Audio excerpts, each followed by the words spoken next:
El día que mi propia hija, Carmen, sonrió al firmar los papeles que me condenaban a vivir entre extraños fue el día en que me di cuenta de que el amor que le dediqué durante 45 años había sido solo una inversión para ella. Es por tu propio bien, mamá, dijo, mientras yo observaba por la ventana del coche cómo los olivos de Algeciras desaparecían en el horizonte, junto con la casa donde cría a mis hijos tras la muerte de Antonio. Lo que Carmen no sabía es que la herencia que tanto codiciaba escondía un secreto que lo cambiaría todo, un secreto que yo, Matilde Cortés, a mis 78 años, había guardado durante décadas y que ahora sería mi única salvación. Los olivos han sido testigos silenciosos de toda mi vida. Les he susurrado mis penas y compartido mis alegrías durante más de 5 décadas. Aquí, en esta parcela de tierra que se extiende hasta donde alcanza la vista en las afueras de Algeciras, he visto pasar las estaciones mientras el Mediterráneo resplandece a lo lejos, entre las colinas. Soy Matilde Cortés, la viuda del olivar, como me llaman en el pueblo. Antonio murió hace 15 años. Un infarto mientras podaba los olivos centenarios que su abuelo había plantado. Se fue entre sus amados árboles, con las manos callosas y la frente perlada de sudor. A veces, cuando el viento sopla entre las ramas, juro que puedo escuchar su risa. Estos olivos nos sobrevivirán a todos, Mati, solía decir. Y tenía razón, como siempre. La casa, una estructura de piedra con techos altos y suelos de terracota, ha sido mi refugio durante estos años de viudez. Cada mañana me despierto con los primeros rayos del sol que se filtran por las contraventanas de madera, y con el canto de los jilgueros que anidan en el viejo limonero del patio. No necesito reloj. Mi cuerpo conoce el ritmo de esta tierra mejor que cualquier máquina. La cosecha del año pasado fue excepcional. Nuestro aceite, porque siempre será nuestro, de Antonio y mío, ganó el premio en la feria regional. Un aceite con carácter y memoria, dijo el juez. Como yo misma, supongo. Una vieja con demasiados recuerdos y una voluntad que mis hijos confunden con testarudez. Carmen, mi única hija, vive en Sevilla con su marido Javier, un hombre con demasiado gel en el pelo y muy pocas sonrisas sinceras. Tienen 2 hijos, mis nietos Miguel y Sofía, que ya están en la universidad y vienen cada vez menos a visitar a su abuela. Están ocupados, mamá, se disculpa Carmen por teléfono. Yo sé que la distancia no se mide en kilómetros, sino en prioridades. Rafael, mi hijo, falleció hace 7 años en un accidente de tráfico. Su esposa Lucía y él estaban divorciándose, y desde entonces apenas he visto a mi nuera. Carmen siempre dijo que era mejor así, que Lucía solo quería la parte de la herencia que le correspondería a Rafael. Yo nunca estuve tan segura, pero Carmen tiene una forma de hablar que te hace dudar de tus propios recuerdos. Fue después de mi caída, hace 3 meses, cuando todo comenzó a cambiar. Nada grave, un simple resbalón en las baldosas húmedas del baño. Me fracturé la muñeca y me quedó un moratón en la cadera del tamaño de Gibraltar. Carmen y Javier aparecieron en mi puerta al día siguiente, con maletas y una expresión de preocupación tan ensayada que casi me eché a reír. Hemos venido a cuidarte, mamá, anunció Carmen, mientras Javier inspeccionaba las vigas del techo como si estuviera tasando la propiedad. No les había pedido que vinieran, pero de repente mi casa estaba invadida por sus voces, sus opiniones, sus planes. Las primeras semanas fueron un torbellino de médicos, radiografías y recetas. Carmen reorganizó mi cocina, cambió mis cortinas y contrató a Dolores, una mujer del pueblo, para ayudarme con las tareas domésticas. No necesitaba ayuda, pero mi opinión parecía haberse vuelto tan frágil como mis huesos. Mamá, esta casa es demasiado grande para ti, comenzó a decir Carmen durante las cenas. Tantas escaleras, tanto que limpiar. ¿No sería más fácil vivir en un apartamento pequeño en Sevilla, cerca de nosotros? Mis olivos están aquí, respondía yo, aferrada a la servilleta bordada que había sido de mi madre. Los olivos estarán bien. Podemos contratar a alguien que los cuide, intervenía Javier, siempre con esa sonrisa que nunca llegaba a sus ojos.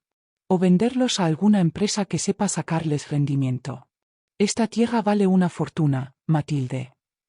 Mis olivos no son una inversión, son mi historia, mis raíces. Cada uno tiene nombre, cada uno guarda un secreto. El más viejo, el abuelo como lo llamaba Antonio, tiene más de 300 años. Ha visto pasar guerras, sequías, inundaciones. Bajo su sombra enterré las cenizas de Antonio, aunque eso no lo sabe nadie más que yo. Una tarde, mientras tomaba mi siesta, escuché a Carmen y Javier hablar en la terraza. No quería espiar, pero el viento traía sus palabras hasta mi ventana entreabierta. El notario dice que tendrá que firmar ella, susurraba Javier. No podemos hacer nada sin su firma. Ya lo sé, respondió Carmen con impaciencia. Pero mírala, cada vez está más confusa. Ayer no recordaba dónde había puesto las llaves del cobertizo. ¿Y si vendemos ahora y le damos una parte para que viva cómodamente? ¿Una parte? Es mi madre, Javier. Tengo derecho a todo. Cerré los ojos con fuerza, como si eso pudiera borrar sus palabras. ¿Confusa yo? Las llaves del cobertizo siempre han estado colgadas detrás de la puerta de la cocina, donde Carmen las había cambiado de sitio. Los días siguientes fueron un desfile de visitas casuales. El notario don Felipe, un agente inmobiliario amigo de Javier, un arquitecto que medía y fotografiaba cada rincón de mi propiedad. Carmen siempre los presentaba con naturalidad, como si fuera normal que mi casa se hubiera convertido en una oficina de negocios sin mi consentimiento. Es para actualizar el valor de la propiedad para el seguro, mamá, me explicó cuando pregunté. Pero yo había visto los folletos de residencias para ancianos que escondía en su bolso. Una mañana, mientras desayunábamos en el patio, Carmen dejó caer la bomba. Mamá, Javier y yo hemos estado pensando. Tu salud es lo más importante para nosotros, comenzó, con esa voz dulce que usaba cuando niña para pedirme caramelos. Hay un lugar maravilloso en Algeciras, Los Naranjos. Es como un hotel de lujo para personas mayores. Tienen médicos las 24 horas, actividades, jardines preciosos. No necesito un hotel, Carmen. Tengo mi casa. Pero estarías más acompañada, insistió. Conocerías a gente de tu edad. Y nosotros estaríamos más tranquilos sabiendo que estás bien cuidada. Estoy perfectamente cuidada aquí, con mis olivos y mis recuerdos. Los recuerdos te los llevas contigo, mamá, dijo, tomando mi mano con una ternura calculada que me heló la sangre. Y podríamos venir a visitarte cada semana. Sabía que era mentira. Las visitas de Carmen, incluso antes de mi caída, se espaciaban meses. Era más fácil llamar que recorrer los 120 kilómetros que separan Sevilla de Algeciras. Más fácil enviar un ramo de flores por mi cumpleaños que sentarse conmigo a recordar los tiempos en que le cantaban nanas bajo el olivo grande. Esa noche, mientras todos dormían, salí al olivar con solo mi bata y mis zapatillas. La luna llena plateaba las hojas de mis árboles, convirtiéndolos en fantasmas plateados. Me senté junto al abuelo, apoyando mi espalda contra su tronco nudoso. ¿Qué hago, Antonio?, susurré al viento. Nuestra hija quiere arrebatarme todo lo que construimos. No hubo respuesta, solo el susurro de las hojas y, a lo lejos, el ladrido de un perro solitario. Pero en ese silencio encontré mi determinación. No me iría de aquí. No sin luchar. No sin asegurarme de que estos olivos centenarios, testigos de mi vida, no caerían en manos equivocadas. Lo que Carmen y Javier no sabían es que esta vieja tiene más trucos bajo la manga de los que ellos podrían imaginar. Y si querían guerra por la herencia, iban a tenerla. Hay días que marcan tu vida para siempre, como líneas invisibles que dividen el antes y el después. Para mí, fue aquella mañana de marzo cuando el notario don Felipe apareció en mi salón con su maletín de cuero gastado y una carpeta llena de papeles. Carmen había preparado café y esas pastas de almendra que tanto me gustan de la pastelería Moreno. Debí sospechar entonces, nadie endulza tanto una amargura sin motivo. Es solo una formalidad, mamá, explicó Carmen mientras el notario extendía los documentos sobre la mesa de caoba que Antonio y yo compramos cuando nos casamos. Un poder temporal para que pueda ayudarte con los pagos y gestiones mientras te recuperas del todo. Don Felipe, un hombre al que conocía desde hacía décadas, evitaba mirarme directamente a los ojos. Se limitaba a señalar con su dedo huesudo donde debía firmar, como si aquello fuera un trámite sin importancia. ¿Y esto qué significa exactamente?, pregunté, ajustándome las gafas para leer la letra pequeña. Significa que Carmen podrá ocuparse de tus cuentas, de los recibos, de todo lo relacionado con la finca, respondió el notario con voz monótona. Es temporal, doña Matilde. Hasta que usted se recupere completamente. Piénsalo como unas vacaciones de las preocupaciones, mamá, añadió Carmen con una sonrisa que no llegaba a sus ojos. Ya no tendrás que preocuparte por nada. Javier observaba desde el umbral, apoyado contra el marco de la puerta con los brazos cruzados y esa expresión suya de suficiencia. Noté cómo su mirada recorría las paredes de mi casa, deteniéndose en el cuadro de Sorolla que Antonio me regaló por nuestro 20º aniversario. Firmé. Que Dios me perdone, pero firmé todos aquellos papeles. La muñeca aún me dolía por la fractura, y los analgésicos nublaban mi juicio. Confiaba en mi hija. ¿Qué madre no lo haría? No pasó ni una semana cuando comenzaron los cambios sutiles. Primero fue mi cuenta bancaria. Carmen insistió en que sería más práctico que las pensiones se ingresaran directamente en una cuenta conjunta que ella había abierto. Así puedo pagarte las medicinas sin molestarte, mamá, dijo mientras me quitaba las cartillas del Banco Santander de las manos. Ya sabes que últimamente te cuesta recordar las cosas. Era cierto que a veces olvidaba pequeños detalles, como dónde había dejado las llaves o si había regado los geranios del patio. Pero jamás había olvidado cómo gestionar mi dinero. El mismo dinero que Antonio y yo habíamos ahorrado euro a euro durante toda una vida de trabajo entre los olivos. Luego vinieron las mejoras en la casa. Sin consultarme, Carmen contrató a unos hombres para modernizar el sistema eléctrico. Pasaron días entrando y saliendo, levantando polvo, moviendo mis muebles. Cuando protesté, Carmen me miró con esa expresión de paciencia forzada que se le da a los niños caprichosos. Los cables estaban muy viejos, mamá. Era peligroso. Podrías haber tenido un incendio cualquier día. Una mañana de abril, encontré a un hombre tomando medidas en el olivar. Llevaba un chaleco reflectante con el logo de una inmobiliaria de Sevilla. ¿Quién es usted y qué hace en mi propiedad?, le pregunté, apoyándome en mi bastón con más firmeza de la necesaria. El hombre pareció sorprendido. Estoy haciendo un peritaje para doña Carmen Rodríguez. ¿Es usted su madre? Me dijo que estaría en casa. Yo soy la dueña de esta tierra, respondí con la voz temblorosa por la indignación. Y no he autorizado ningún peritaje. Cuando confronté a Carmen, se encogió de hombros con indiferencia. Es solo una tasación, mamá. Para actualizar el seguro de la finca. Con todos los robos que hay últimamente en la zona, es mejor tener todo bien cubierto. Pero yo había visto los folletos en el maletín de aquel hombre. Exclusivas parcelas con olivos centenarios a 15 minutos de Algeciras. Mi tierra, mi historia, convertida en un anuncio para extranjeros con dinero. Las visitas de rutina al médico se multiplicaron. Cada semana, Carmen encontraba una nueva excusa para llevarme al centro médico de Algeciras. Hay que revisar tu tensión, mamá. El doctor quiere ver cómo evoluciona tu muñeca. Hoy toca análisis de sangre. Fue en una de esas visitas cuando el médico, un joven con aspecto de no haberse afeitado en días, comenzó a hacerme preguntas extrañas.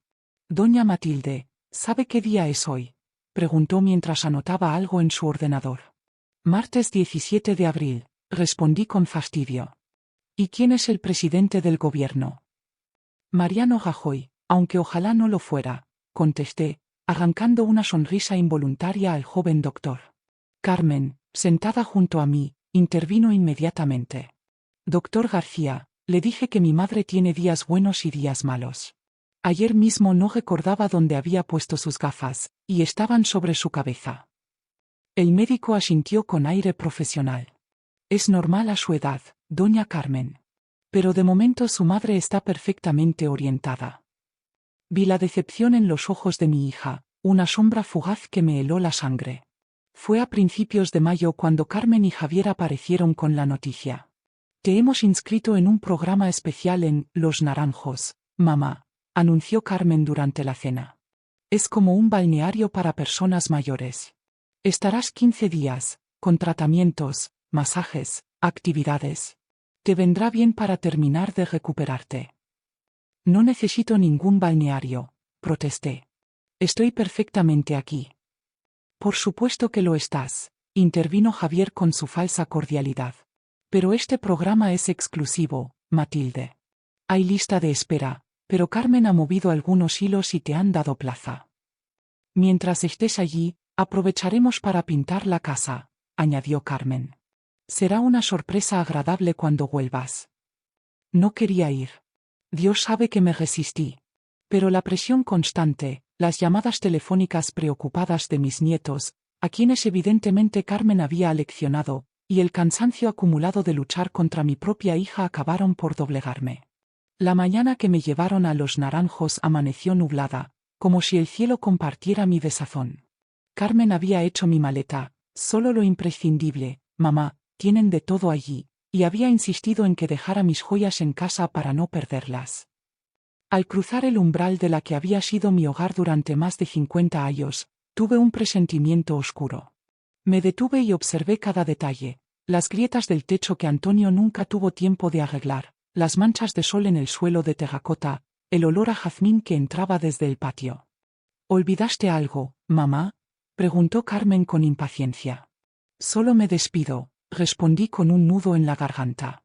Volverás en 2 semanas, dijo ella, empujándome suavemente hacia el coche donde Javier esperaba con el motor en marcha. Los Naranjos no era el paraíso que habían prometido. Tras una fachada de elegancia, un edificio blanco con jardines bien cuidados a las afueras de Algeciras, se escondía lo que realmente era, una residencia de ancianos de alto standing. Las habitaciones eran pequeñas pero limpias, el personal amable pero distante, y los tratamientos consistían en sesiones de fisioterapia básica y talleres de memoria. Pasaron los 15 días acordados, y Carmen no vino a buscarme. Llamé a su móvil repetidamente, pero siempre saltaba el buzón de voz. Cuando finalmente apareció, 3 días después, lo hizo con expresión compungida y una nueva excusa. Ha habido un problema con la pintura de la casa, mamá. Encontraron humedad en las paredes y hay que hacer obras más importantes. El arquitecto dice que no es seguro que vuelvas hasta que terminen. Quiero ver mi casa, exigí. No es posible ahora, mamá. Hay andamios, materiales de construcción. Es peligroso. Fue Lola, una de las limpiadoras de Los Naranjos que había trabajado años atrás en Algeciras, quien me trajo la verdad una semana después. Doña Matilde, me dijo en un susurro mientras cambiaba las sábanas de mi cama, no sé si debo decírselo, pero anteayer pasé por su casa y están sacando todos los muebles. Vi camiones de mudanza y a su yerno dirigiéndolo todo. El suelo pareció abrirse bajo mis pies. Mi casa, mis recuerdos, mi vida entera, vaciada sin mi consentimiento. Todo por unos papeles que firmé confiando en mi propia hija. Esa noche no pude dormir. Mirando por la ventana de mi habitación, hacia las luces lejanas de Algeciras, tomé una decisión. No sería una víctima. No me convertiría en una de esas ancianas olvidadas que ves en los rincones de las residencias, esperando una visita que nunca llega. Por primera vez en mi vida, iba a luchar contra mi propia sangre. Y que Dios me perdone, pero no tendría piedad. Los días en Los Naranjos tienen un ritmo monótono que marca el tiempo como un metrónomo implacable. Desayuno a las 8, medicación a las 9, terapia ocupacional a las 10, almuerzo a la 1, siesta obligatoria, merienda con galletas insípidas, cena temprana y a la cama cuando el sol aún tiñe de naranja el horizonte de Algeciras. Así, un día tras otro, como si la vida se hubiera reducido a un horario pegado en la pared del comedor con letras grandes para que no olvidemos, como dice Conchita, la enfermera jefe. Al principio me rebelé. Me negaba a participar en los talleres de cestería o en las sesiones de bingo donde las mismas personas ganan semana tras semana porque son las únicas que todavía pueden ver los números sin confundirlos.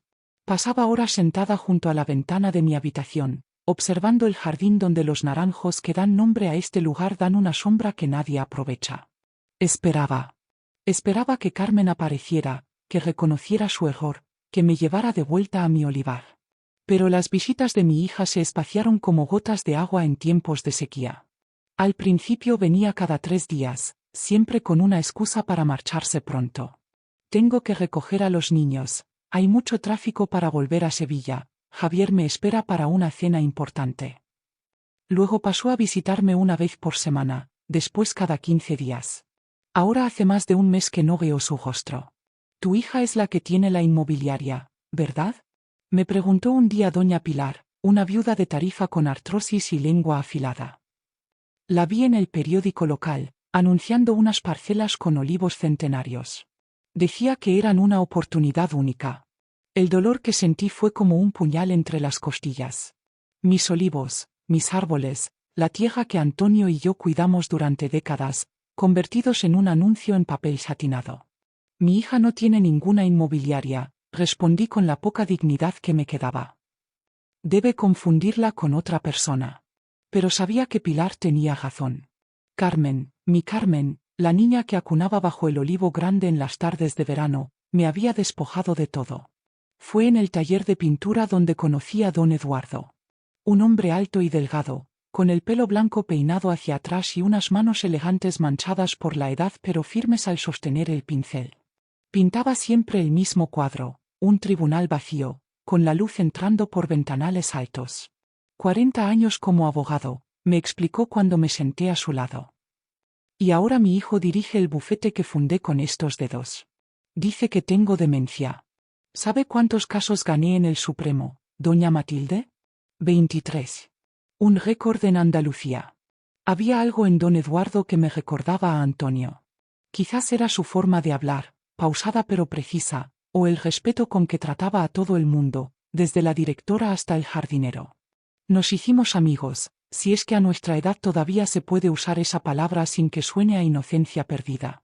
Compartíamos mesa en el comedor, intercambiábamos los postres, él detestaba el flan, yo aborrecía la compota de manzana, y en las tardes nos sentábamos en el jardín, bajo uno de los naranjos, a recordar tiempos mejores. Una tarde le conté mi historia. Le hablé de los olivos, de la casa, de los papeles que firmé confiando en mi hija. De las mentiras de Carmen y Javier, del peritaje, de los muebles sacados de mi hogar sin mi consentimiento. Don Eduardo escuchó en silencio, con el ceño fruncido y los ojos fijos en el horizonte. Cuando terminé, sacó del bolsillo de su chaqueta una libreta pequeña y un bolígrafo. Lo que le han hecho es un abuso, dijo mientras tomaba notas con letra diminuta. Un poder temporal no autoriza a disponer de sus bienes sin su consentimiento expreso. ¿Recuerda exactamente qué firmó? Había muchos papeles, confesé avergonzada. Y mi muñeca aún dolía. Confié en mi hija. El amor nos vuelve ciegos, y la confianza, idiotas, sentenció con amargura. Pero no se preocupe, doña Matilde. Aún conservo amigos en la profesión. Y más importante aún, conservo mi lucidez, por mucho que mi hijo haya convencido a un juez de lo contrario. Los días siguientes, don Eduardo me bombardeó con preguntas precisas. ¿Tenía testamento? ¿Había hecho donaciones previas? ¿Existía algún documento que probara que la casa y el olivar eran exclusivamente míos? ¿Había testigos de las promesas de Carmen sobre la temporalidad de mi estancia en Los Naranjos? Tengo un plan, me dijo una mañana, mientras caminábamos por el perímetro del jardín, nuestra pequeña rutina diaria para mantener las articulaciones en movimiento, como insistía él. Pero necesito que confíe en mí y que tenga paciencia. La paciencia, sin embargo, es un lujo que escasea en lugares como este. Cada día veo como mis compañeros se apagan lentamente. Don Julián, que fue capitán de barco, ya no reconoce el mar cuando lo llevamos de excursión a la playa. Doña Mercedes ha dejado de hablar completamente, comunicándose solo con pequeños gestos de sus manos temblorosas. Y doña Ana María, mi vecina de habitación, llora cada noche llamando a un marido que murió hace 15 años. No me convertiré en ellos, le dije una tarde a don Eduardo. No me rendiré a esta vida de horarios y pastillas. Y no lo hará, me aseguró, apretando mi mano con la suya. Usted tiene fuego, Matilde. Lo veo en sus ojos. Es el mismo fuego que tenían mis mejores clientes, los que luchaban por la justicia a pesar de tener todas las probabilidades en contra. Noviembre trajo lluvias y con ellas un resfriado que me mantuvo en cama una semana. Don Eduardo venía a visitarme cada tarde, trayéndome naranjas que robaba del jardín. Vitamina C natural, decía con picardía mientras pelaba la fruta con la precisión de un cirujano. Fue durante esa semana cuando descubrí el verdadero alcance de mi situación. Carmen por fin apareció, vestida con un traje elegante y el pelo recogido, como cuando va a reuniones importantes. Mamá, Necesito que firmes estos documentos, dijo, sacando de su maletín una carpeta. Es para formalizar tu estancia permanente aquí. El médico dice que ya no puedes valerte por ti misma. ¿Qué médico? Pregunté, incorporándome en la cama. Apenas he visto a un médico desde que estoy aquí. El doctor Menéndez. Es el geriatra que te atiende. Nunca he visto a ningún doctor Menéndez. Carmen suspiró con impaciencia. Mamá, lo has visto varias veces. Es el que te recetó las pastillas para dormir. Yo no tomo pastillas para dormir. Vi cómo la máscara de paciencia de mi hija se agrietaba. Firma los papeles, mamá. Es por tu bien. La casa está casi vendida, y necesitamos formalizar todo. ¿Vendida? Las palabras salieron como un gemido de mi garganta.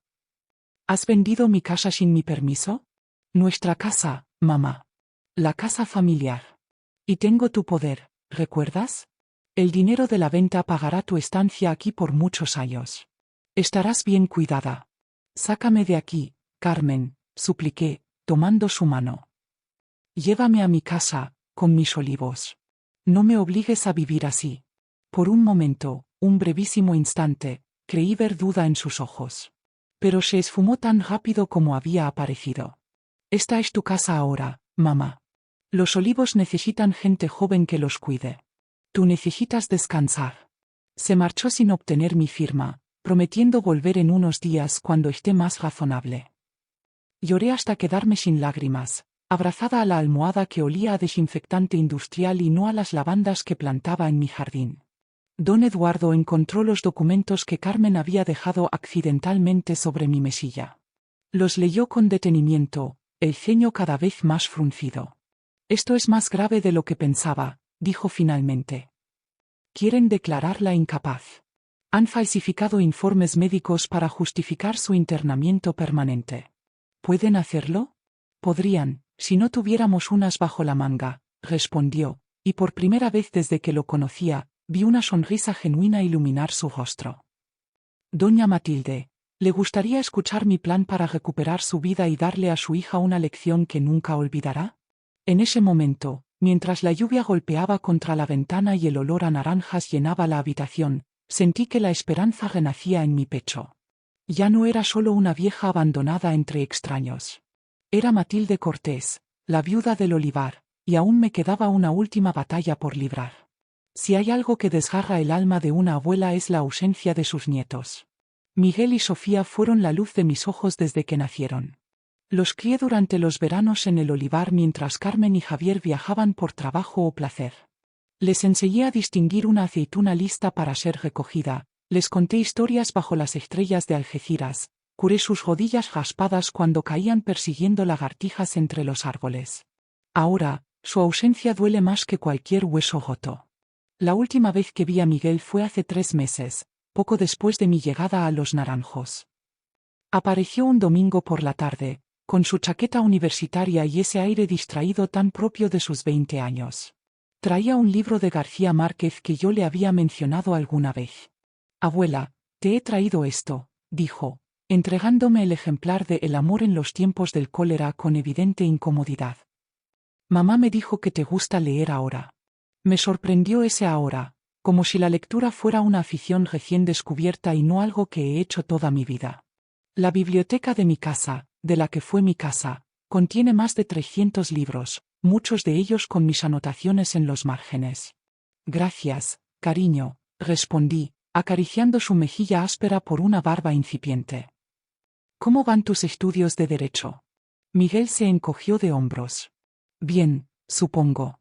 El profesor de mercantil es un hueso duro, pero me defiendo. Hablamos durante 1 hora. Una conversación forzada, llena de silencios incómodos y miradas esquivas. Miguel no dejaba de consultar su reloj, como si tuviera prisa por marcharse. Cuando le pregunté por la casa, por mis olivos, por su hermana Sofía, sus respuestas fueron vagas y evasivas. ¿Cuándo vendrás a visitarme otra vez? Le pregunté mientras se despedía. Pronto, abuela. Te lo prometo. Han pasado 12 semanas y esa promesa sigue flotando en el aire como una hoja seca que se niega a caer. Sofía, mi nieta pequeña, estudiante de Bellas Artes en Madrid, Ni siquiera ha venido a verme. Solo llamadas telefónicas breves y distantes, siempre con la excusa de exámenes, proyectos, exposiciones. Te echo de menos, mi niña, le dije en nuestra última conversación. ¿Por qué no vienes a verme? Podríamos ir a pasear por la bahía, como antes. Abuela, estoy muy ocupada con la universidad, respondió con voz tensa. Además, mamá dice que estás cansada, que prefieres descansar. ¿Descansar? ¿De qué? Aquí lo único que hago es descansar. Lo que necesito es ver tu cara, escuchar tus historias. Te prometo que iré pronto. Te quiero, abuela. El te quiero sonaba hueco, como un eco rebotando en una habitación vacía. Fue Maribel, una de las auxiliares de los Naranjos, quien me dio la primera pista de lo que realmente estaba ocurriendo. Maribel es una mujer dominicana de unos 40 años, madre soltera de 2 hijos y con una bondad natural que raramente se encuentra en estos lugares donde la compasión se diluye entre horarios y protocolos. Una tarde, mientras me ayudaba con el baño, Maribel me preguntó por qué mis nietos ya no venían a verme. No lo sé, confesé con la voz quebrada por la emoción. Supongo que están ocupados con sus vidas. Maribel chasqueó la lengua con desaprobación mientras me envolvía en una toalla. Doña Matilde, ¿sabe lo que escuché el otro día? Dijo, bajando la voz como quien comparte un secreto. Su hija Carmen llamó para preguntar si podían venir sus nietos este fin de semana, y la directora le dijo que por supuesto. Pero luego, cuando la directora le preguntó por qué no habían venido antes, su hija contestó que usted no quería recibir visitas, que se alteraba mucho y que era mejor espaciarlas. Sentí que el suelo se abría bajo mis pies. ¿Que yo no quiero recibir visitas? Pero si es lo que más deseo en el mundo. Maribel asintió con gesto grave. Me pareció raro, porque usted siempre está esperando que venga alguien. Por eso se lo cuento. Esa noche apenas dormí, dándole vueltas a esta nueva información. Mi propia hija estaba alejando a mis nietos de mí, con mentiras y manipulaciones. ¿Hasta dónde sería capaz de llegar? La respuesta me llegó 2 días después, a través de otra coincidencia. Estaba en la sala común, intentando concentrarme en un programa de televisión sobre restauración de muebles antiguos, cuando escuché a 2 enfermeras hablando en voz baja. ¿Te acuerdas de aquella casa con los olivos centenarios que te enseñé en el anuncio? Decía una. Pues la compró mi cuñado Francisco. Dice que la están reformando entera. Tiran tabiques, cambian ventanas, modernizan todo. ¿Y los olivos? Preguntó la otra. Los mantienen porque son el principal atractivo. Imagínate, algunos tienen más de 300 años. Van a montar un restaurante de lujo entre los árboles. El proyecto lo lleva una inmobiliaria de Sevilla, Nuevos Horizontes creo que se llama. Nuevos Horizontes. La inmobiliaria que Javier había fundado hace 5 años, en la que Carmen trabajaba como directora comercial. Mi casa, mi tierra, convertida en un negocio para turistas adinerados. Temblando de rabia e impotencia, me acerqué a las enfermeras. Disculpen, no he podido evitar escuchar su conversación. ¿Podrían decirme dónde está exactamente esa casa con olivos? La enfermera me miró sorprendida. En las afueras de Algeciras, camino a Tarifa. Una finca preciosa, con vistas al estrecho. Mi finca. Mi hogar. Esa misma tarde recibí una visita inesperada. Sofía apareció en Los Naranjos con el pelo teñido de un azul eléctrico que nunca le había visto antes y un piercing nuevo en la nariz. Parecía nerviosa, incómoda. Abuela, he venido a verte, dijo, besándome en la mejilla con cierta rigidez. ¿Cómo estás? Mejor ahora que te veo, mi niña, respondí, conteniendo la emoción. Siéntate, cuéntame de tu vida en Madrid. Sofía habló atropelladamente de sus clases, de una exposición que estaba preparando, de un novio nuevo del que no recordaba haberme hablado antes. Todo con una extraña tensión, como si recitara un guión aprendido. ¿Y tú, abuela? Mamá dice que a veces estás confundida, que no recuerdas bien las cosas. Así que era eso. Carmen les había dicho a mis nietos que estaba perdiendo la cabeza. ¿Confundida? Respondí con toda la calma que pude reunir. ¿Te parece que estoy confundida ahora? No, claro que no, se apresuró a decir. Es solo que, mamá dice que hay días buenos y días malos. ¿Y le crees? Sofía bajó la mirada, incómoda. No sé, abuela. Dice que el médico. No hay ningún médico, Sofía. Nadie me ha diagnosticado demencia o confusión o lo que sea que tu madre te ha contado. Lo que hay es una hija codiciosa que quiere quedarse con mi casa y mis tierras. Vi la sorpresa en sus ojos, seguida de incredulidad y luego, dolorosamente, de lástima. Creía que estaba delirando, confirmando exactamente lo que Carmen le había dicho.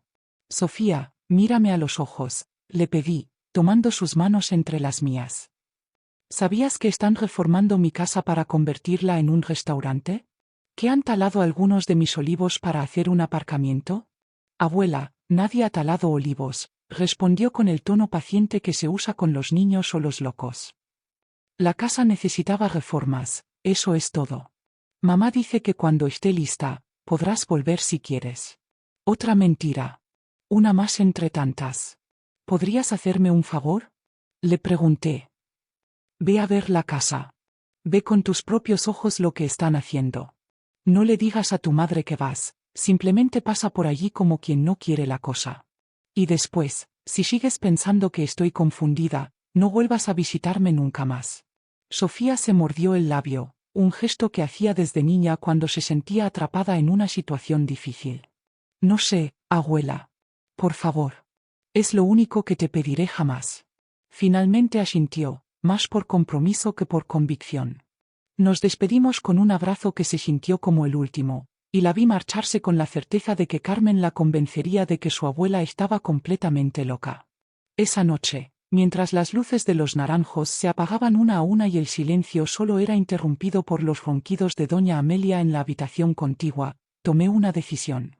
Ya no podía confiar en que mis nietos me rescataran.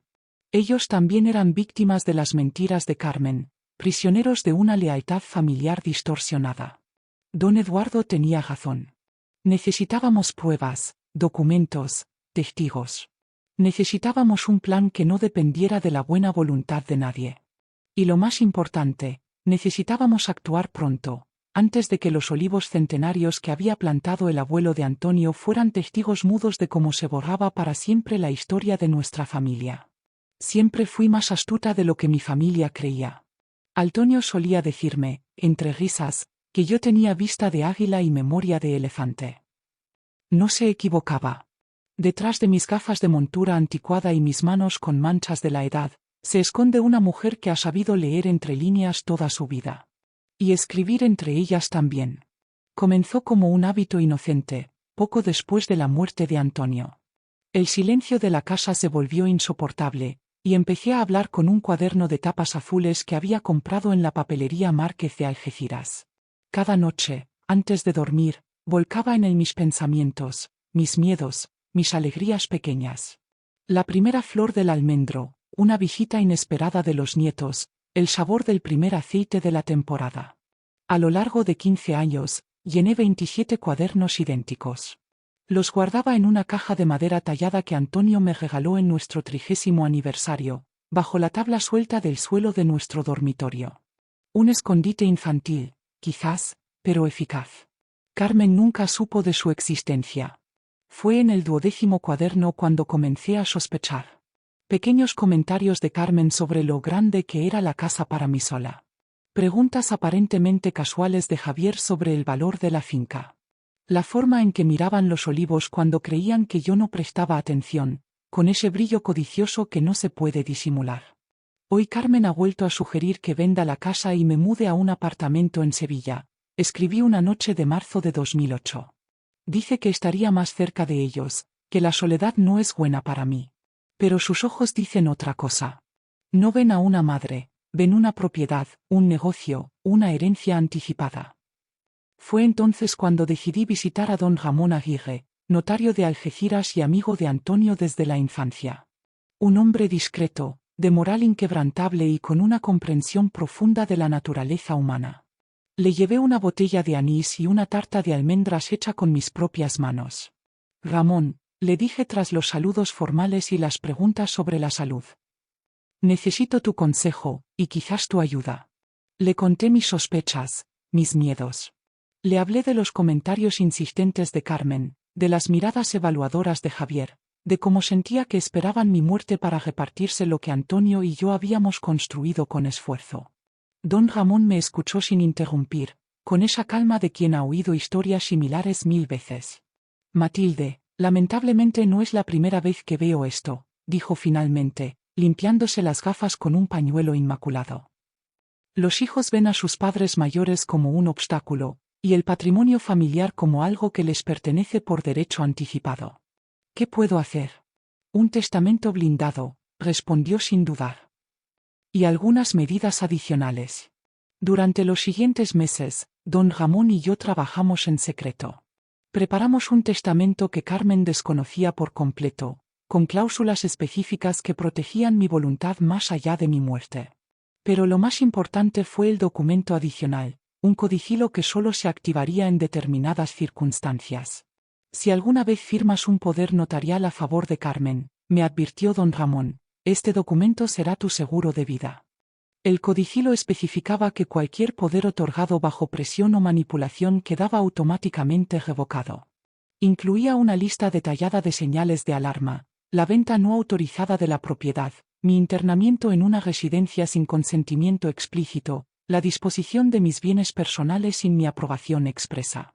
Don Ramón guardó el original en su notaría, dentro de un sobre lacrado con instrucciones precisas. Yo conservé una copia, que escondí junto a mis diarios, bajo aquella tabla suelta que solo Antonio y yo conocíamos. Pero eso no era todo. Había un secreto más, uno que ni siquiera confía a mis diarios hasta años después. La noche anterior a que Carmen y Javier me llevaran a Los Naranjos, cuando ya sabía que mi tiempo en la casa se agotaba, escribí la verdad en la última página de mi cuaderno más reciente. Lo que nadie sabe, ni siquiera Carmen, es el verdadero valor de nuestra tierra. No son los olivos en sí, aunque algunos son ejemplares únicos con más de 300 años. No es la casa, aunque su arquitectura del siglo XVIII la convierte en un bien de interés cultural. No es la ubicación privilegiada con vistas al estrecho. Es lo que yace bajo la tierra, en el sector norte de la finca, junto al olivo grande que llaman el abuelo. En 1986, Antonio encontró algo mientras plantaba un nuevo olivo. Brillaba bajo la tierra rojiza, reflejando el sol de la tarde. Era una moneda de oro. Y luego otra. Y otra más. Un tesoro oculto, probablemente de época romana o fenicia. Antonio contactó discretamente con un arqueólogo de la Universidad de Cádiz, Emilio Sandoval. Juntos excavaron por las noches, documentando cada hallazgo. En total, 127 monedas de oro puro, varias estatuillas de bronce, y una máscara ceremonial que, según Emilio, podría ser una pieza única en el mundo. Por temor a que expropiaran nuestra tierra para convertirla en un yacimiento arqueológico, decidimos mantener el descubrimiento en secreto. Emilio catalogó cada pieza, las fotografió, preparó un informe detallado, y luego volvimos a enterrarlo todo donde lo habíamos encontrado, marcando el lugar con una piedra tallada con la forma de una hoja de olivo. Solo 3 personas conocíamos este secreto: Antonio, Emilio y yo. Antonio murió llevándoselo a la tumba. Emilio falleció en 2003 en un accidente de tráfico, pero antes me entregó toda la documentación, que escondí junto con mis diarios. El acuerdo fue que, después de mi muerte, el tesoro sería donado al Museo Arqueológico de Cádiz, con la condición de que la finca fuera declarada patrimonio protegido y nunca pudiera ser urbanizada o modificada. Así, nuestros olivos estarían a salvo para siempre, y el nombre de Antonio Rodríguez quedaría vinculado a un descubrimiento histórico de gran valor. Pero si Carmen y Javier venden la tierra, si construyen ese restaurante del que hablan las enfermeras, destruirán sin saberlo un tesoro incalculable. Y, lo que es peor, traicionarán la voluntad de su padre y la mía propia. Guardé el diario esa noche con manos temblorosas, sabiendo que podría ser la última vez que viera aquella habitación, aquella casa que contenía tantos secretos y recuerdos. Y ahora, sentada junto a don Eduardo en el jardín de Los Naranjos, mientras el sol de noviembre acaricia débilmente nuestros rostros arrugados, he decidido compartir este secreto con él. Don Eduardo, le digo en voz baja, asegurándome de que nadie pueda escucharnos. Hay algo que necesito contarle. Algo que podría cambiar todo. Sus ojos agudos brillan con curiosidad mientras le relato la historia del tesoro, del testamento secreto, de los diarios ocultos. No le cuento todo, solo lo suficiente para que entienda la magnitud de lo que está en juego. Necesito recuperar mis diarios, concluyo. Están bajo una tabla suelta en el dormitorio principal, dentro de una caja de madera tallada con motivos florales. Y necesito contactar con la notaría de don Ramón Aguirre. Don Ramón falleció hace 2 años, me informa don Eduardo con expresión grave. Su hijo Alberto se hizo cargo de la notaría. Mi corazón se encoge. No sabía que Ramón había muerto. Otra pérdida más que Carmen no se molestó en comunicarme. ¿Conoce a Alberto? Pregunto, intentando que mi voz no refleje mi desesperación. Coincidimos en varios casos, responde don Eduardo. Es un buen profesional, íntegro como su padre. Podemos confiar en él. ¿Y cómo recuperamos mis diarios? La casa está en obras, según me han contado. No podemos simplemente entrar y buscarlos. Don Eduardo sonríe, y por un momento veo en él al brillante abogado que debió ser en sus mejores tiempos. Para eso necesitaremos ayuda externa, dice, bajando aún más la voz. Alguien que pueda entrar en la casa sin levantar sospechas. ¿Ha mencionado a alguien más la existencia de esos diarios o del tesoro? Solo a usted, respondo. Ni siquiera mis nietos lo saben.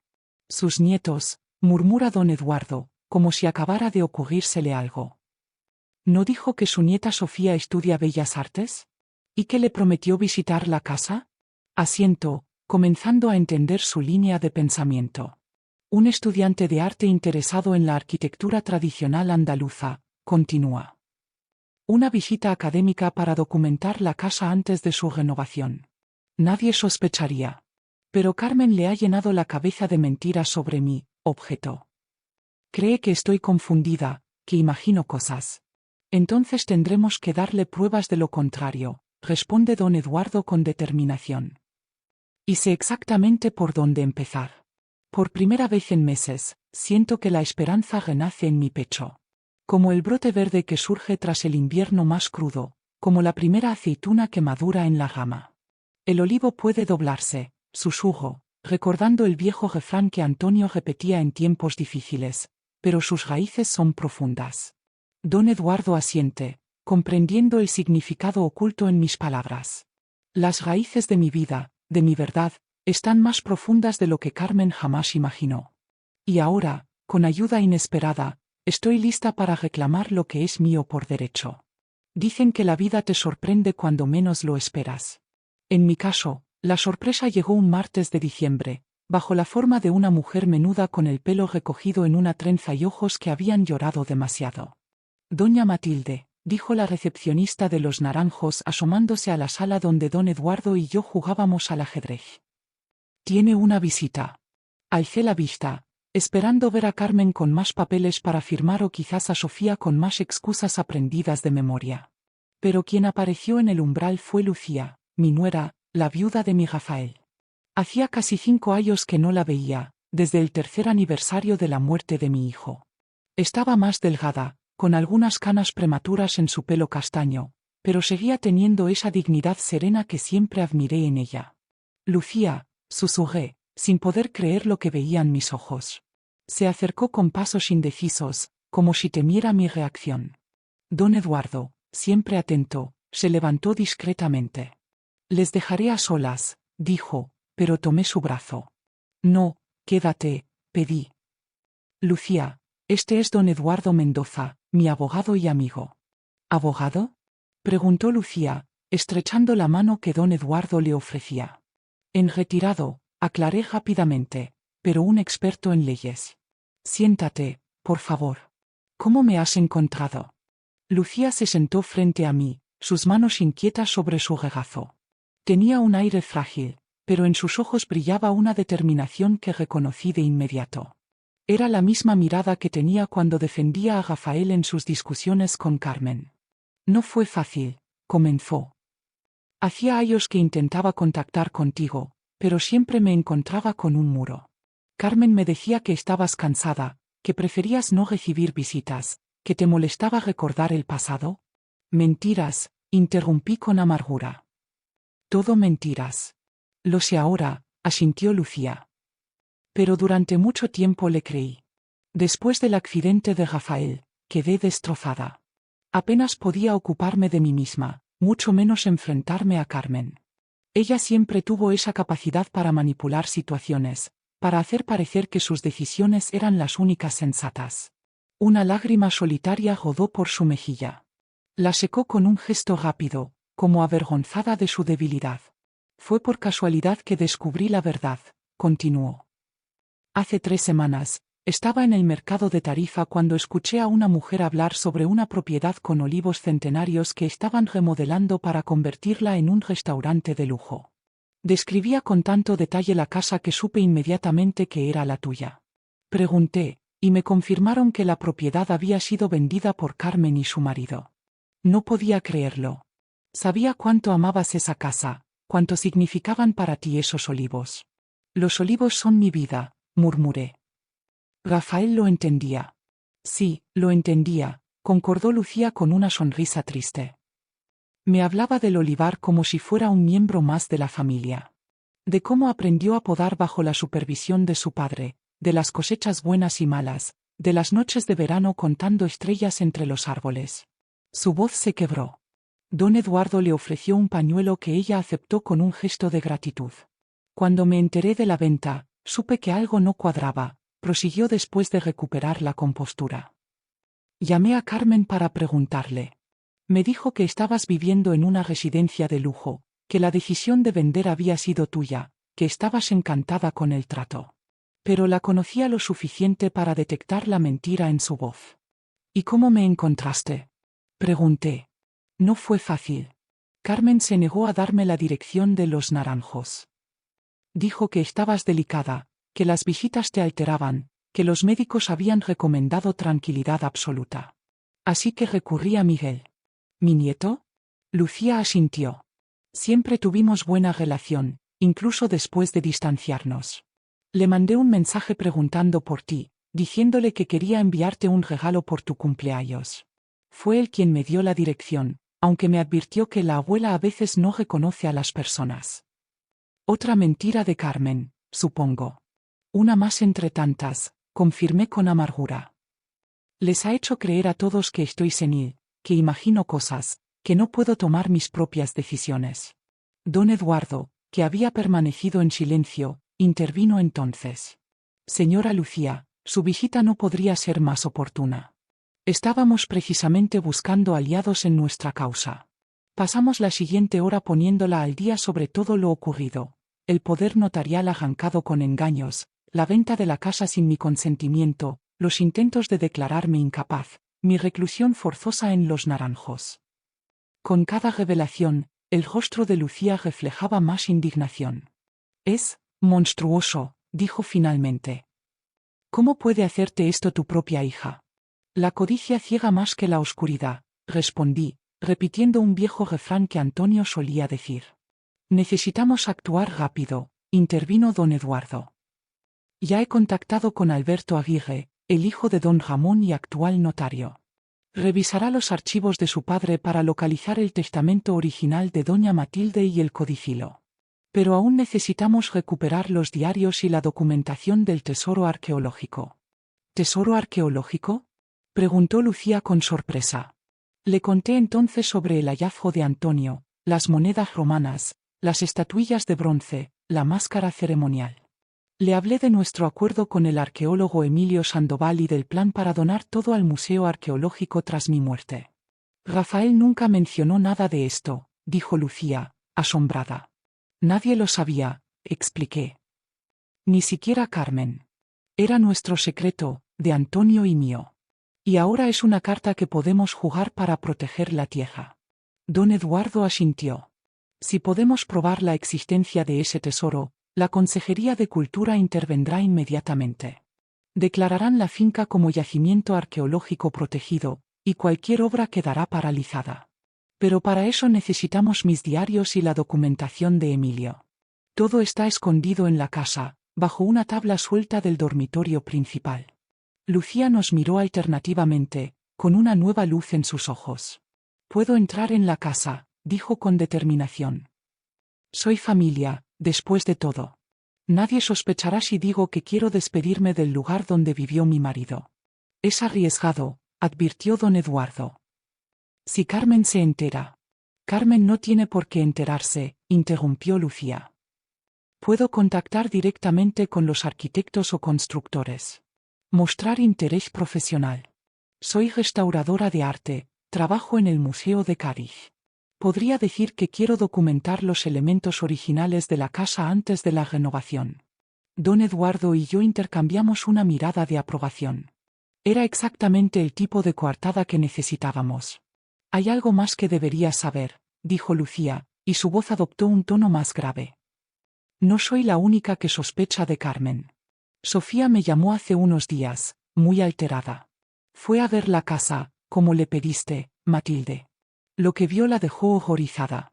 Han derribado muros interiores, arrancado las baldosas hidráulicas centenarias, talado varios olivos para hacer un aparcamiento.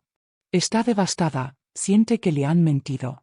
Me pidió que no dijera nada, que necesitaba tiempo para procesar todo esto, pero creo que pronto la tendremos de nuestro lado. La noticia me produjo sentimientos encontrados. Por un lado, la tristeza por el daño a mi amada casa, por otro, la esperanza de recuperar a mi nieta. ¿Y Miguel? Pregunté. El rostro de Lucía se ensombreció. Miguel está más influenciado por su padre. Javier lo ha tomado bajo su ala, lo está introduciendo en su negocio inmobiliario. Le ha prometido una participación en el proyecto del restaurante. Será más difícil abrirle los ojos. Un silencio pesado cayó sobre nosotros. La traición de Carmen era dolorosa, pero la de Javier arrastrando a mi nieto en sus esquemas resultaba aún más amarga. 3 días, dijo finalmente don Eduardo, rompiendo el silencio. En 3 días Alberto Aguirre habrá localizado el testamento y el codicilo. Para entonces, necesitamos tener los diarios y la documentación del tesoro. Con esas pruebas podremos acudir a un juez y solicitar una orden de protección para doña Matilde y la anulación del poder notarial por haber sido obtenido mediante engaño. 3 días, repitió Lucía, asintiendo con firmeza. Mañana mismo visitaré la obra. No levantaré sospechas, lo prometo. Tomé sus manos entre las mías. Estaban cálidas y fuertes, las manos de una mujer que había enfrentado el dolor y sobrevivido. Gracias, hija, dije, y me sorprendió lo natural que sonaba esa palabra dirigida a ella. Rafael estaría orgulloso de ti. Sus ojos se llenaron de lágrimas contenidas. Siempre te he considerado mi madre, Matilde. Después de perder a Rafael, permitir que Carmen me alejara de ti fue mi mayor error. No volveré a abandonarte. En ese momento, sintiendo el apretón sincero de sus manos, supe que no estaba sola en esta batalla. La familia no siempre es la que te da la sangre, sino la que te da lealtad cuando más la necesitas. Don Eduardo carraspeó discretamente. Deberíamos planificar cada detalle. Si vamos a enfrentarnos a Carmen y Javier, necesitamos estar preparados para todo. Asentimos, y los 3 inclinamos nuestras cabezas sobre la pequeña mesa del jardín, como generales planeando una batalla decisiva. Una brisa suave mecía las ramas de los naranjos, trayendo con ella un aroma que me recordó a mi olivar. Por primera vez en meses, sentí que la justicia era posible, que mis olivos centenarios podrían salvarse, que la verdad finalmente saldría a la luz. Y todo gracias a una aliada inesperada, una mujer que Carmen había subestimado tanto como a mí. Porque si algo había aprendido en mis 78 años, era que nunca se debe menospreciar la fuerza de una mujer con el corazón herido y la determinación intacta. El sol de Algeciras brillaba con fuerza aquel jueves de diciembre. Un día luminoso que contrastaba con los nubarrones que habían oscurecido mi vida durante meses. Don Eduardo conducía su antiguo Mercedes con la pericia de quien lleva toda la vida recorriendo las sinuosas carreteras andaluzas. A su lado, Alberto Aguirre, hijo de mi viejo amigo Ramón, sostenía un maletín de cuero con los documentos que cambiarían todo. En el asiento trasero, Lucía y yo intercambiábamos miradas cómplices, mientras Sofía, mi nieta, mi pequeña artista, apretaba mi mano con una mezcla de nerviosismo y determinación. Ya casi llegamos, anunció don Eduardo, girando hacia el camino de tierra que conducía a mi propiedad. Mi corazón se aceleró al divisar entre los olivos lo que quedaba de mi hogar. La fachada estaba irreconocible, pintada de un blanco deslumbrante que nada tenía que ver con el ocre cálido que Antonio había elegido décadas atrás. Grandes ventanales modernos sustituían a las antiguas contraventanas de madera. En el olivar, varios árboles centenarios habían desaparecido para dar paso a una zona pavimentada donde varios automóviles de lujo estaban estacionados. «Respira, abuela», susurró Sofía. «Estamos juntas en esto». Cuando el coche se detuvo frente a la entrada principal, vi a través de las nuevas cristaleras una escena que me heló la sangre.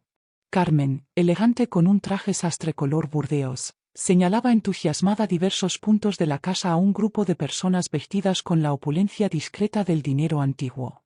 Javier, a su lado, asentía y sonreía con esa falsedad que siempre detecté en él. Y ahí, en un rincón, estaba Miguel, mi nieto mayor, con un iPad en las manos, mostrando lo que parecían ser planos o proyecciones del futuro restaurante.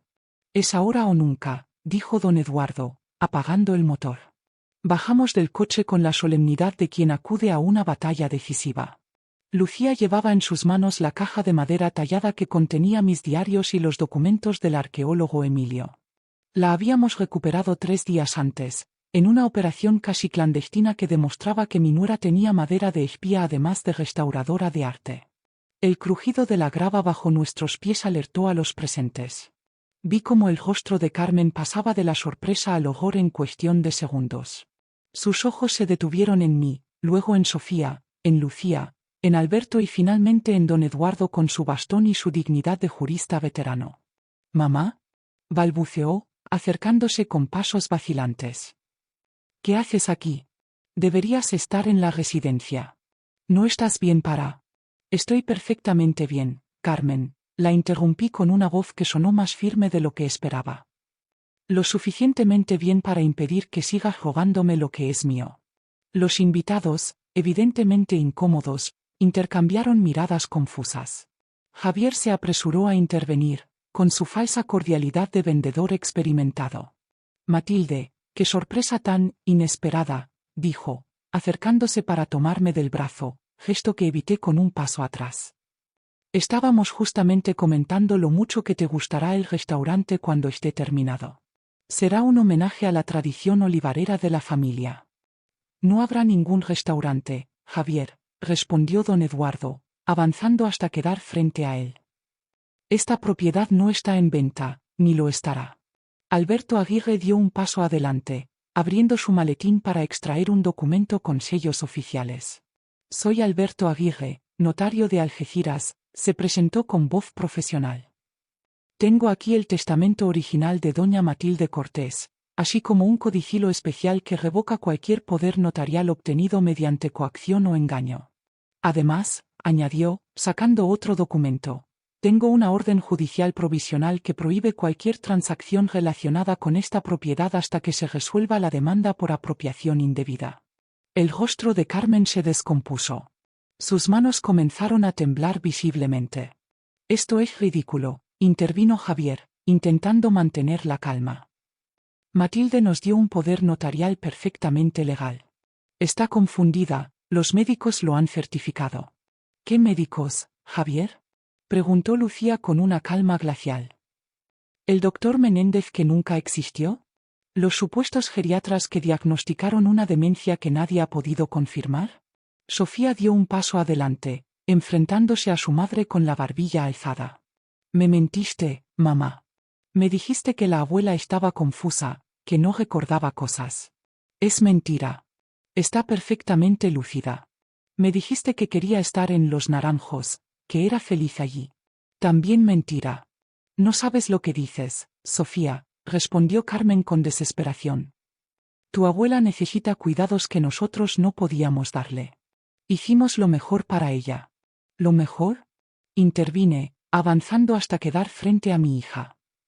«¿Era lo mejor para mí que vendieras mi casa sin mi permiso? ¿Que me encerraras en una residencia mintiendo sobre mi estado mental? ¿Que talaras los olivos centenarios que tu padre tanto amaba?». Mi voz se quebró, pero me mantuve firme. Era el momento de mi revelación final, la que cambiaría todo. «Creíste que te llevarías todo, Carmen. Pero hay algo que nunca te dije, algo que cambia el valor de esta tierra para siempre». La primavera llegó temprano a Algeciras aquel año. Los almendros florecieron en febrero, y con marzo vino un viento cálido que trajo consigo el aroma a azahar. Sentada en mi mecedora, bajo el olivo grande que llaman el abuelo, observo cómo los arqueólogos trabajan meticulosamente en el sector norte de la finca. Sus manos cuidadosas desenterran con delicadeza cada moneda, cada estatuilla, cada fragmento de historia que Antonio y yo protegimos durante décadas. La noticia del tesoro romano causó sensación.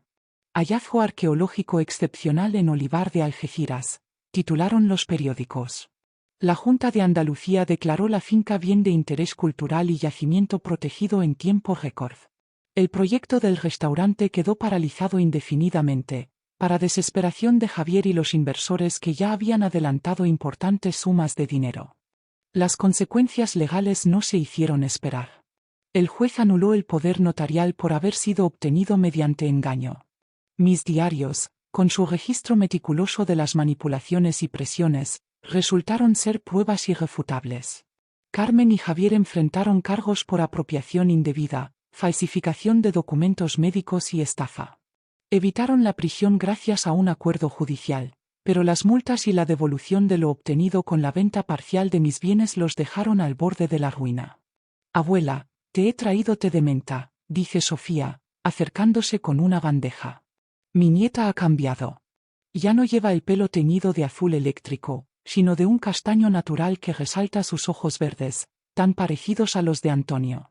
Ha abandonado temporalmente sus estudios en Madrid para quedarse conmigo, ayudando en la restauración de la casa que Carmen y Javier desfiguraron con su ambición desmedida. Gracias, mi niña, respondo, aceptando la taza. ¿Cómo va Miguel con los papeles?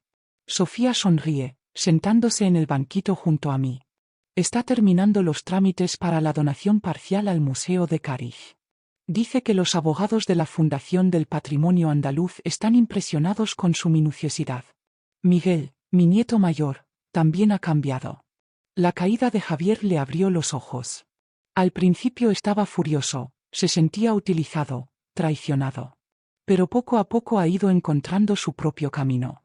Su formación en Derecho resultó ser valiosa para gestionar los aspectos legales del hallazgo arqueológico y la creación de una fundación para proteger el olivar a perpetuidad. ¿Has sabido algo de tu madre? Pregunto, intentando que mi voz no revele la mezcla de emociones que todavía me produce hablar de Carmen. El rostro de Sofía se ensombrece ligeramente. Sigue en Sevilla, viviendo en un apartamento alquilado. Javier y ella se han separado. Me llamó ayer. Quiere venir a verte. No respondo inmediatamente. El perdón es un camino largo, con muchas curvas y desniveles. He perdonado a Carmen, pero no he olvidado. No puedo olvidar cómo me miró aquel día, en la confrontación final, cuando revelé la existencia del tesoro ante los inversores y el arqueólogo jefe del Museo Provincial. No fue rabia lo que vi en sus ojos, sino cálculo. Incluso entonces, con todo desmoronándose a su alrededor, seguía pensando en cómo beneficiarse. Dile que puede venir, digo finalmente. Pero que sea sincera esta vez. Desde la cocina llega el sonido de ollas y el aroma a pisto manchego. Lucía, mi nuera, mi ángel guardián, ha resultado ser una cocinera excepcional además de una luchadora incansable. Fue ella quien coordinó la restauración de la casa, devolviendo a las paredes su color ocre original, rescatando los pocos muebles que no habían sido vendidos, recreando el hogar que Carmen intentó hogar. Ahora vivimos los cuatro juntos, Lucía, Sofía, Miguel y yo. Una familia reconstruida de los escombros, como la casa misma. Cada uno tiene su habitación, su espacio, sus responsabilidades. Compartimos las comidas, las preocupaciones, las pequeñas alegrías cotidianas. Y los olivos, siempre los olivos, testigos silenciosos de nuestra historia. Carmen vino a verme un domingo de abril. Llegó sola, conduciendo un coche modesto que contrastaba con los vehículos de lujo a los que estaba acostumbrada. La recibí en el patio, sentada bajo el limonero en flor, con don Eduardo a mi lado como apoyo moral y testigo. Mamá, dijo al verme, con una voz que intentaba sonar firme pero que se quebró en esa simple palabra. Carmen, respondí con calma. Siéntate. Lo hizo, con las manos temblorosas sobre su regazo. Había envejecido en pocos meses. Arrugas nuevas surcaban su rostro, y su pelo, antes teñido con precisión, mostraba raíces grises sin disimulo. He venido a pedirte perdón, comenzó, sin mirarme a los ojos. Lo que hice, no tiene justificación. No, no la tiene, coincidí. Pero quiero entender por qué, Carmen. ¿Cuándo dejé de ser tu madre para convertirme en un obstáculo? ¿Cuándo el olivar dejó de ser tu hogar para transformarse en un negocio? No respondió inmediatamente. Sus ojos recorrieron el patio, la casa restaurada, los olivos visibles a través de la verja. No lo sé, confesó finalmente. Quizás cuando Javier empezó a hablar de potencial desaprovechado, de oportunidades de inversión. O quizás antes, cuando papá murió y tú decidiste quedarte aquí sola, aferrándote a estas tierras más que a tu propia familia. Esta tierra es mi familia también, Carmen. Es el legado de tu padre, tu herencia, tus raíces. Una herencia que ahora nunca será mía, respondió con amargura. Fue entonces cuando lo vi claramente. Carmen no lloraba por el daño causado, por el tiempo perdido, por el amor traicionado. Lloraba por lo que había perdido materialmente, por los millones que el tesoro arqueológico significaba, por la oportunidad de negocio desperdiciada. Te equivocas, hija, dije con una calma que me sorprendió a mí misma. Siempre habrá un lugar para ti aquí, si decides volver con el corazón abierto. No como dueña, no como gestora, sino como parte de esta familia que estamos reconstruyendo. La puerta está abierta, pero las condiciones son claras: respeto, honestidad, amor verdadero. Las lágrimas rodaban ahora libremente por sus mejillas. No supe interpretar si eran de arrepentimiento sincero o de frustración. Quizás un poco de ambas. Piénsalo, concluí, levantándome con la ayuda de don Eduardo. Mientras tanto, tus hijos te esperan dentro. Tienen mucho que decirte, y creo que es hora de que los escuches de verdad. Mientras Carmen entraba en la casa para el difícil reencuentro con sus hijos, me quedé un momento bajo el limonero, respirando el aire perfumado de mi tierra. El olivar se extendía ante mí, eterno, sabio, indestructible como el amor verdadero. Como dijo Antonio una vez, los olivos pueden doblarse, Matilde, pero sus raíces son profundas. Al igual que las mías.